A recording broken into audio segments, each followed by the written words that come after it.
Hello for the weekly check-in. This is Running Free with JH weekly check-in. It's not Sunday. It's actually Monday, December 18th, 2017. I'm doing the check-in here after a very interesting week. When I say interesting, I don't mean like, oh wow, this is awesome. It was a down week for me. Basically, the only way I say this is I've battled with depression majority of my life. And when I say battle, I mean that there's times where I don't want to be depressed or sad, and they happen. And there are times where I want to be sad because it feels like that's the right thing to do in the moment, and I'm not. So the battle that happens is in my mind, I know, in my emotions. And it comes and goes. This week it happened on a Monday, which was last Monday. And what happened was, I was at the gym, and I was doing my weekly tempo run on the treadmill, like I've been doing for many months now, which I've been showing you guys on the Instagram, the Facebook, the YouTube. I've been showing you guys if you've been following me, and things just didn't go right in the legs, in my mind, and all of a sudden the thing that popped into my head, for some reason it hasn't happened for a while, was, okay, maybe I need to take some time off. And I thought about that, take time off. And I said, okay, so I got off the treadmill. I didn't do a cool down run or anything, so I'm only a few miles into, I did a 2.5 mile warm up. I got maybe a mile and a half into my run. It just didn't feel right, mentally, emotionally, and I didn't stretch down to nothing. I just changed up and went home.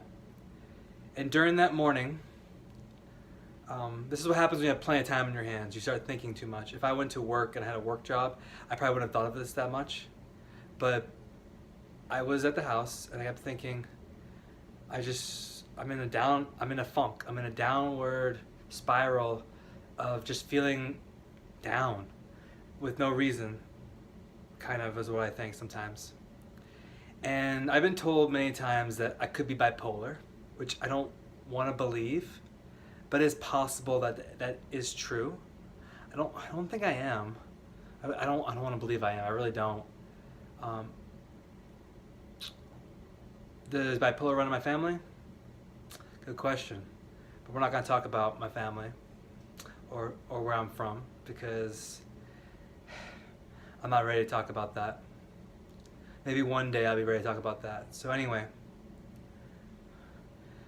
I started. Okay, honestly, I got a drink, and some people would think maybe you're an alcoholic, but no. I've been to bartending school. I've actually served alcoholic people and never drank anything. I've been at a bar and didn't order anything. So sometimes I don't think I'm an alcoholic. I think I'm a person who goes to the extremes. When I do something, I do the extremes. Like when I was running, I do the extremes. When I did college. I mean, who else does college? Who else performs college? A 4-year degree in 16 months. Who does that? I know I did. Started in January of 2007, and the following summer. No, it was January 2007. I got back to duty summer of 2007. Oh yeah, so I started 2007 January. I did a class or two, but I went full throttle that summer and that fall, and then the following year, come September, at the end of the 2009 summer session, I got my degree. 34 units a semester, a lot of stuff. Anyway. I don't want to believe I'm bipolar or alcoholic or any of that stuff, but these are things to think about. So I went on the downward spiral, and one drink turned to two, turned to three, turned into being a drunken mess the rest of the day. Now, what I've learned about alcohol, and this is probably something a drunk would say, if I want to recover from, say, drinking wine, you only need about a day to recover because it's not very high in sugar. It's got sugar, but compared to a mixed drink, say if you do a screwdriver, or say if you do something like you do a mixed drink, you use gin or whiskey and you add something to it to make it nicer, like a mixed drink, like a not martini, but like a margarita. or a Bahama Mama, something like that, it's got a lot more juices in it, which have a lot of sugars in it, which get into your muscles. But what happens when you drink a lot, your body's trying to filter out the alcohol. That's what's happening during the drinking. That's what's happening. And you stop processing foods in your stomach. But what do a lot of us do? I know I'm guilty of it. We eat because we feel hungry, because we're trying to absorb the alcohol in our gut. That's what our body does. So this is basically how it works. You drink, and your mind gets fuzzy, and because it's sloshing around now in alcohol up there, basically, and your body is trying to purge that out by using their kidneys and all that stuff, right? But can only do so much per hour, and it takes time. Like coffee and stuff like that doesn't sober anybody up. It takes time to sober somebody up, right? So another effect that happens while you're intoxicated is your body craves hunger, like sugary foods, salty food. That's why you see pretzels and stuff like that at a bar with people drinking beer and stuff like that, because it's something you crave, because it's trying to absorb this stuff. The problem is when you start eating this food to absorb the alcohol, it's not going to get processed the same way it would be if you had no alcohol system at all. What's going to happen is sometimes I don't know how to explain the actual way of how this works, but I know intellectually how that works. Basically is, so you eat food. You're intoxicated, right? So you eat food. Now your normal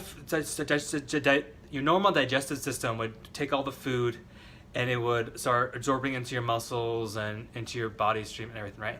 It kind of skips that in a way, and it goes almost you kind of like your metabolism kind of shuts off for the time being, and it's not worrying about that. It's worried about the alcohol, get it out of your system. It's focusing all its energy on getting the alcohol out of your system. So any food you do take in kind of skips some stuff that's going to normally happen and goes right to the fat cells, which is why most people a day or two after drinking, they're like, why do I weigh so much more? Because you have salt in your body, you have a lot more water than you normally do, and plus you probably gained some weight also with the fact that if you ate a lot of food, like if you went to a buffet and you gorged or had a pizza, had more than you normally do, because we crave greasy stuff. Like I know, like when I'm drinking, I crave pizzas, and I shouldn't be eating a whole large pizza, but I do. And if I'm drinking and I eat a whole lot of pizza, a whole large one with everything on it, it's gonna take a while for it to digest. But when it's digesting, it's not gonna go into the right cells. It's gonna go right to the fat cells, and it's not good. So anyway, after all that went down on Monday, I did it again on Wednesday, and it happened again Thursday, and I had to actually stop myself from doing this. And how did I do that? I kept remembering what I was feeling like in those moments, and I kept saying, okay, I am drunk right now.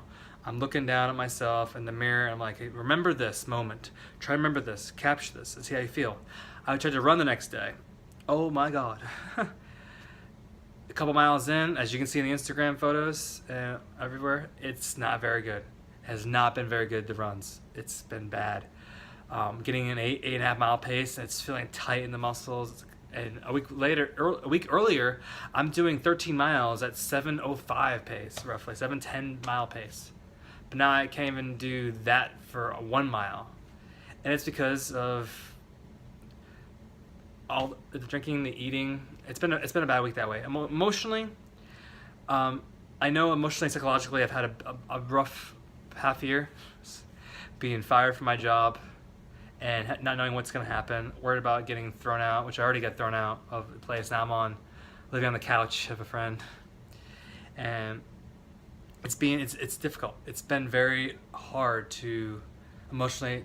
It sucks when you're in a position where you don't know what's going to happen or where you're going to go or how you're going to survive, and you want to do the things you enjoy. They say do your passion. My passion I do is the gym, kind of be learning and stuff, but how am I pay bills with that? I mean, I'm not a professor, I'm not a teacher of anything. And so these emotions weigh me down to the point where at times I feel so very lost in this world of what to do. Why am I here? Why am I born? Like I've said before, why am I born? And it's no one's fault. I get that. No one's fault. No one owes me anything to get me out of here. Like, okay, here's $50,000 a year. Go do this job. No one owes me that. I get that. I need to earn that myself. I filled out a couple hundred applications and only got a couple interviews. And some of the interviews I get, they don't think I'm worthy of their time. Maybe I don't know what they do. They pass on me. Sucks. I'm sure some of you have been in that same position. Totally sucks. So all that's also weighing down me as well. And when you don't know what's going to happen to you in a month or 2 months, 3 months, once the unemployment runs out, once your savings run out, you're going to be on the streets and you're concerned. I mean, it's hard to believe in my mind that once I was a company commander of a unit, millions of dollars of equipment I'm responsible for, and now I can't even get a job at a fast food joint because I'm overqualified in their mind, but a job that I should be qualified for, I'm not the right position or whatever. Kind of sucks. So it's been a very emotional roller coaster week, and that's no one's fault. That's not your fault. It's not anybody else's fault. I have to get through this, and we all have our down times. So I'm kind of thinking that this is my down the dumps in a way, and we'll get through it. So today is Monday, right? 18th of December. So 2 days ago, starting on Saturday, I ran Saturday morning, and I got 5 miles in, very tight. And then on Sunday, which was yesterday, I got in 4 miles. So today, it's been a couple days. Haven't had any bad food, haven't had any bad alcohol. I haven't done any of that stuff. I've been drinking lots of water to flush myself. And I got through the 8th mile, and this is a little over 8 minute mile pace. I said, okay, cool, and I pushed it. I mean, at mile 5, I wanted to stop. My legs were tight and everything, but I pushed it the last couple of miles. Let's get to the top of the hour, which is about an hour long, right? So it's about just under an hour and 4 minutes. So about an hour and 3 minutes and something seconds was my total time for this 8 mile run. And I was like, okay, cool, let's just do it one day, and then tomorrow let's try something else. And that's all I can do. Try today, and then tomorrow we'll deal with it when it happens. So tomorrow morning I get up, I'll do something, and I'll deal with it when it's there. It's the same thing how I'm looking at with these job interviews or these job applications I'm filling out. If it's online, if it's in person, whatever it is, day at a time. That's all I can do is one day at a time, because otherwise it gets too emotional for me. I don't have any backup plan. No wife, no kids, no mother, father, no family, no nothing. So there's no fallback where I can say, okay, live here for a year, live here for 2 years, we'll get back on the feet. There's none of that. I'm running out of time to find work before I don't know what's going to happen. So I'll keep going. I'll make this work somehow. I don't know how, but I'll make it work, and we'll go from there. But running wise, we're going to get back on the wagon, and you guys are going to see how I do each day. I'm going to tack in. So as you saw today, it said, what did today say? It said, base running, day 3, and then my thoughts on it, and that's how we're going to go. We'll go each day and just go from there. Because there's not much else I can do. We should just keep on moving forward. Keep on keeping on each day. That's my update for the week. It's been a very roller coaster ride and emotional. And we'll see you next week.